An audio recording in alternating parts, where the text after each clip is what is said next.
Bonjour à tous, je vais vous présenter dans cette vidéo la méthode qui consiste à étudier graphiquement le signe d'une fonction. Alors qu'est-ce que le signe d'une fonction? C'est le fait de dire si la fonction elle est positive, négative ou nulle, et à chaque fois on précisera les valeurs de x pour lesquelles la fonction elle est positive, négative ou nulle. Alors quand est-ce qu'une fonction est positive, c'est-à-dire quand est-ce que f de x, si j'appelle f ma fonction, quand est-ce que f de x est supérieur à 0, alors j'ai mis strictement supérieur à 0 par exemple ici, tout simplement quand les points de ma courbe, que je vais appeler les points M, l'ensemble des points M de ma courbe qui sont au-dessus de l'axe abscisse, en fait tous les points qui sont au-dessus de l'axe abscisse et qui appartiennent à la courbe de la fonction f, tous ces points-là ont une ordonnée qui va être strictement positive. Et donc la fonction f va être strictement positive sur l'ensemble des valeurs des x, les valeurs de x qui correspondent aux abscisses de tous mes points qui vont être strictement au-dessus de l'axe des abscisses. Même principe avec le fait que la fonction f va être négative, f est strictement plus petit que 0.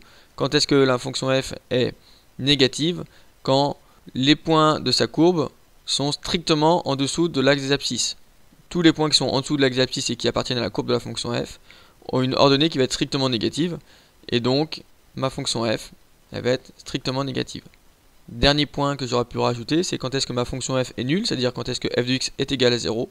On va regarder tout simplement les points qui sont à la fois sur la courbe et sur l'axe des abscisses. C'est-à-dire que ma courbe va couper l'axe des abscisses en un certain nombre de points, peut-être aucun, peut-être un, peut-être plusieurs. Et donc ma fonction f va être nulle pour les abscisses de ces points-là. Donc comme exemple, j'ai pris une fonction f qui est définie sur R, donc de moins l'infini à plus l'infini, et pour laquelle on donne une représentation graphique sur le graphique que vous avez sous les yeux. Donc j'ai ma courbe de f ici qui est en bleu, qui est définie sur moins l'infini plus l'infini. On va dresser le tableau de signes de la fonction f, donc on va étudier le signe de la fonction f qu'on va pouvoir résumer sous la forme d'un tableau.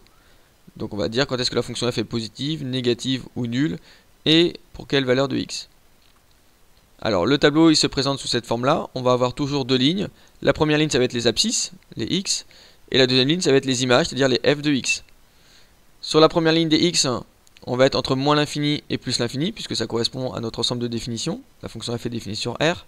Quand on regarde la courbe de f, on voit bien que la courbe de f coupe l'axe des abscisses en moins 3 ici. Il y a un point ici qui a comme coordonnée moins 3, 0. La courbe passe par ce point-là. Elle coupe l'axe des abscisses aussi en moins 1. Et elle coupe l'axe des abscisses aussi en 2. Donc ces trois valeurs-là sont trois valeurs importantes qu'on va retrouver dans notre tableau de signes.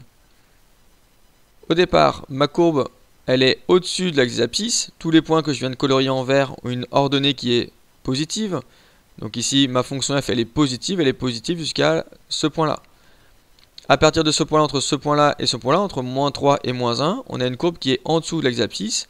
C'est-à-dire que ma fonction f, elle va être négative. Tous les points que je viens de colorier en rouge ont une ordonnée qui est négative.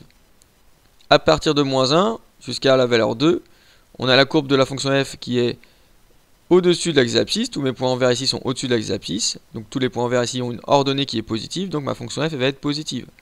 Et à partir de 2, j'ai la courbe de la fonction f ici qui est en dessous de l'axe des abscisses. C'est-à-dire que tous mes points rouges sont en dessous de l'axe des abscisses.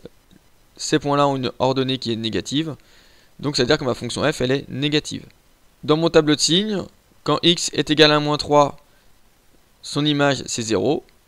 Quand x est égal à moins 3, le f de x il vaut 0. Quand x est égal à moins 1, son image c'est aussi 0. Et quand x est égal à 2, son image c'est aussi 0. Moins 3, moins 1 et 2 ont comme image 0. Ces trois points-là correspondent aux trois points que j'ai ici en violet sur mon graphique. 0 a trois antécédents par ma fonction f, qui sont moins 3, moins 1 et 2.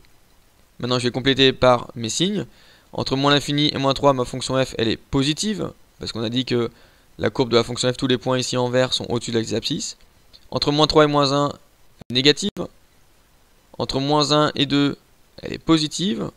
Et entre 2 jusqu'à plus l'infini, elle est négative. Donc on obtient le tableau de signes de la fonction f qui est positif, nul, négatif, nul, positif, nul, puis négatif. J'espère que vous avez compris comment étudier graphiquement le signe d'une fonction. Merci de m'avoir écouté, à bientôt.